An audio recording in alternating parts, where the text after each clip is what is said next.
Bismillahirrahmanirrahim. Alhamdulillahi rabbil alamin. Wassalatu wassalamu ala Rasulillah wa ba'd. Allahumma anfa'na bima 'allamtana wa 'allimna ma yanfa'una wa zidna ilman.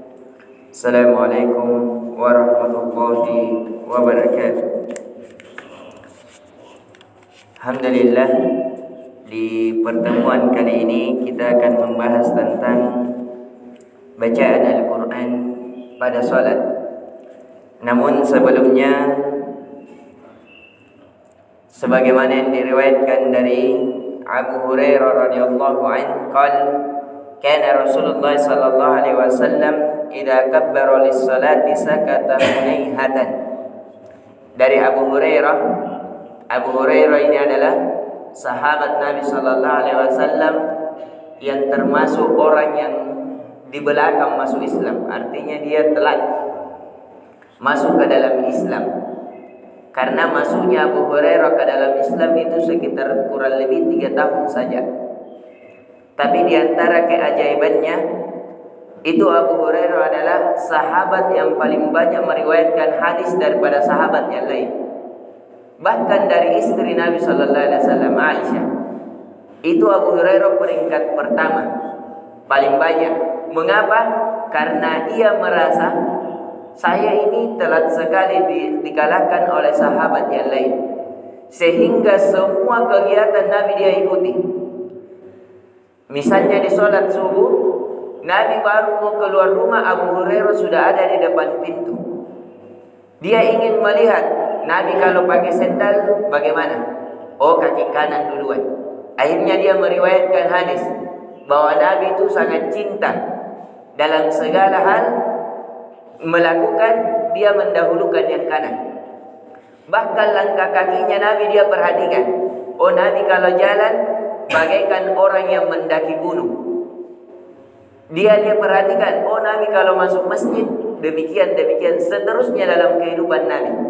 Maka dari itu di keberkahan kehidupan Abu Hurairah adalah ketika ia mengikuti Nabi sallallahu alaihi wasallam dan dia bermajelis ilmu, sehingga disinilah nampak tentang pentingnya bersama orang-orang alim dan tentang pentingnya belajar. Itu memberikan keberkahan ilmu walaupun sedikit, dan namanya harum hingga hari ini. Bayangkan dari 1400 tahun yang lalu sampai hari ini nama beliau disebut-sebut. Disebabkan apa? Keberkahan hidup. Inilah yang dimaksud keberkahan hidup. Keberkahan hidup itu bukan bertambahnya umur, tidak. Karena umur tidak mungkin bertambah, karena sudah ditetapkan ajalnya. La yastaqdimuna wa la yastakhirun. Tidak mungkin dikedepankan dan tidak mungkin diakhirkan, namanya ajal. Yang dimaksud keberkahan umur adalah umur yang tetap tapi memiliki kebaikan yang banyak. Itu yang dimaksud berkah. Jadi dari Abu Hurairah ini meriwayatkan kana Rasulullah sallallahu alaihi wasallam idza kabbara lis-salati sakata hunaihatan. Bahwasanya Nabi kalau ingin melakukan salat dan ia bertakbir untuk melakukan salat, artinya takbiratul ihram, lis-salati sakata hunaihatan, beliau diam sejenak. Nah, ini yang biasa kita setelah takbir Allahu Akbar, kan imam tidak langsung membaca Al-Fatihah. Ada diam sedikit, yang biasa kita sebut, biasanya ini doa iftitah. Ini yang kita membaca Allahumma ba'id baini, itu tidak disunnahkan diperbesar suaranya. Cukup yang mendengarkan adalah diri kita. Jadi ini yang disunnahkan pada saat membaca Allahumma ba'id baini wa bainal khataaya kama ba'adta bainal masyriqi wal maghrib, dan seterusnya. Dan banyak lagi riwayat-riwayat yang lain dibolehkan dibaca. Boleh juga Allahu Akbar kabira walhamdulillahi katsira wa subhanallahi bukratan wa asila, sampai di situ saja. Jadi kalau salat sunnah waktunya sedikit boleh sampai wa asila. Bahkan ini riwayat yang lebih kuat daripada kita tambah inni wahjatu wajhi, itu tidak disunnahkan pada saat membaca doa iftitah. Karena inni wahjatu itu tidak diriwayatkan kecuali dalam Musnad Imam Ahmad. Di dalam Bukhari tidak didapatkan. Bukhari, Muslim, An-Nasai, At-Tirmidzi, Ibnu Majah dan selainnya itu tidak diriwayatkan inni wahjatu kecuali dalam Musnad Imam Ahmad. Itu pun dalam konteks ketika Nabi menyembelih. Ketika Nabi ingin menyembelih, itu lafaznya sama. Inni wahjatu wajah terus sampai wa ma kana minal musyrikin, kemudian hadza ummati wa hadza minni wa hadza ummat wa hadza ila ummati. Ini untuk saya dan ini untuk umatku. Itu yang diriwayatkan dalam Musnad Imam Ahmad. Maka dari itu doa iftitah yang paling kuat untuk kita baca adalah Allahumma ba'id. Tapi sekali lagi doa iftitah ini hukumnya sunnah. Hukumnya sunnah. Kalau kita tidak hafal, tidak baca itu tidak jadi menjadi masalah. Tapi kalau kita tidak baca itu tidak menjadi masalah secara hukum. Tidak membatalkan sholat, namun secara bekal kehidupan kita merugi.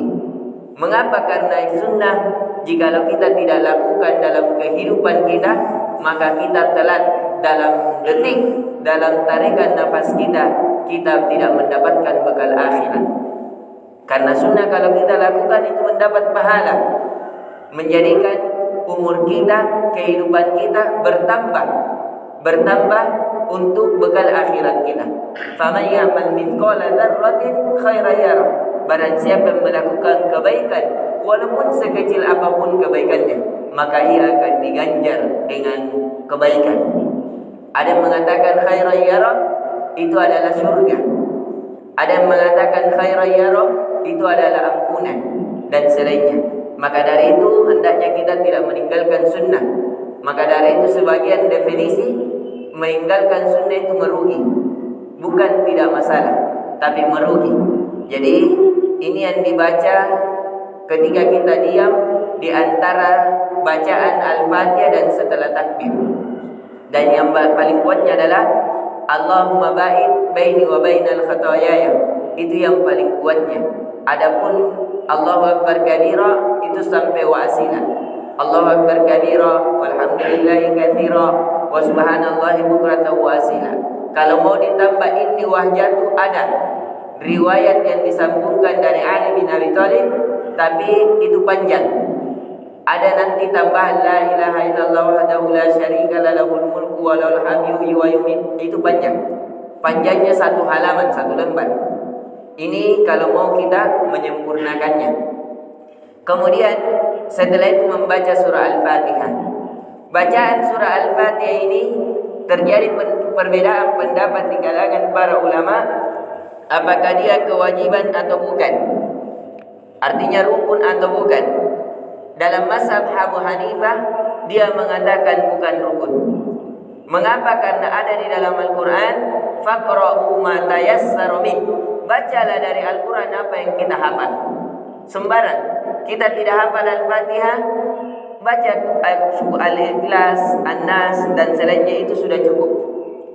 Tapi dalam mazhab Imam Ahmad bin Hanbal, dalam mazhab Imam Syafi'i, dalam mazhab dan kebanyakan para ulama mengatakan tidak sah.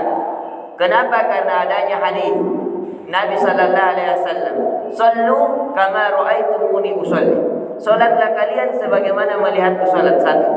Yang kedua, adanya dalil bahkan secara tegas tidak ada salat bagi yang tidak membaca Ummul Kitab, yaitu Al-Fatihah. La salata liman lam yaqra bi Fatihatil Kitab. Bahkan ini lebih tegas lagi. Tidak ada salat bagi siapa yang tidak membaca Al-Fatihah. Ini yang lebih kuatnya. Adapun pendapat Abu Hanifah, maka itu bisa kita anukan ayat yang dia baca adalah ayat Makkiyah. Ayat yang belum diperintahkan salat. Sehingga kaidah ketika ada ayat umum baru ada hadis yang khusus, maka dikedepankan yang khusus dari yang umum. Itu metode dalam pendalilan. Nanti ada pelajarannya, pelajaran usul fikih. Kalau ada ayat umum kemudian datang dalil khusus, maka dikedepankan dalil khusus disebabkan keinginan dari umum itu adalah yang khusus. Ini yang kita perhatikan. Jadi bacaan Al-Fatihah adalah rukun dari rukun-rukun salat. Kecuali kita mengambil pendapat Abu Hanifah, orang yang tidak menghafal, misalnya orang baru masuk Islam. Apakah wajib dia melakukan salat? Misalnya dia masuk Islam jam 3. Kita salat asar jam 3:20. Dia belum menghafal Al-Fatihah, apakah wajib dia salat? Jawabannya wajib. Kemudian apa yang dia baca? Apa yang dia hafal. Kalau dia tidak mampu menghafal dari bacaan Al-Quran, maka dia cukup mengucapkan subhanallah, alhamdulillah, wa la ilaha illallah, wallahu akbar. Kalau dia juga tidak hafal, cukup dia mengatakan subhanallah, subhanallah, subhanallah, sesuai dengan apa yang dia mampu.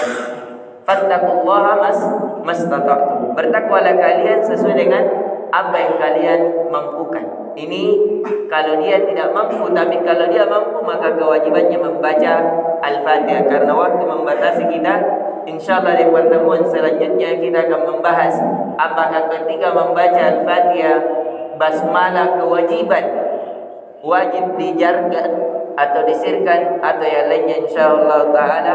Subhanakallahumma bihamdik, asyhadu an la ilaha illa anta, astaghfiruka wa atubu ilaik.